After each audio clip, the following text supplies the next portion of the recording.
Alhamdulillahi Rabbil alamin. Bugun 2025-yil 25-sentyabr payshanba kuni. Bugun Alloh taoloning cheksiz fazl va karami bilan, so'ngra Qirg'iziston Respublikasining O'zgan shahridagi birodarlarimiz va opa-singillarimizning ehsonlari bilan Saxovatli qo'llar tashkiloti sifatida toza ichimlik suvi ulashish loyihasini amalga oshirmoqdamiz. Bugun 5 ta ichimlik suvi to'ldirilgan mashinalarni harakatga keltirib, ularni G'azo janubida qochqinlikdagi va urushdan jabrlangan aholilarga yetkazamiz. G'azo janubi qochqinlar va ko'chirilgan insonlar bilan to'lib toshgan. Bosqinchilar ogohlantirishi va tinimsiz bombardimonlar oqibatida G'azo shimolidagi aholi majburan janubga ko'chirilmoqda. Bugun G'azo janubida odamlar chodir o'rnatish uchun ham joy topa olishmayapti. Shu sababli bugun O'zgan shahridagi birodarlarimiz va opa-singillarimiz o'z ehsonlari bilan bu ichimlik suvlarini qochqinlikdagi va ko'chirilgan G'azo aholisiga ulashmoqdalar. Ularga tashakkur bildiramiz. Allohdan so'raymizki, bu amalingizni qiyomat kunida nomai a'molingizga hasanot qilib bitsin.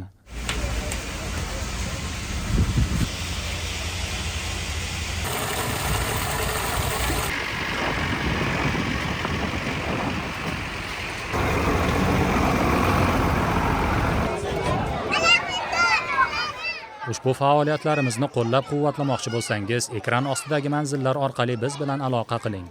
Agar moddiy yordam berishga qurbingiz yetmasa, faoliyatlarimizni kengroq tarqating. Videolarimizning ostiga izoh qoldiring.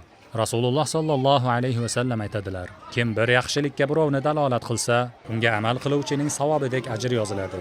Imom Muslim rivoyati.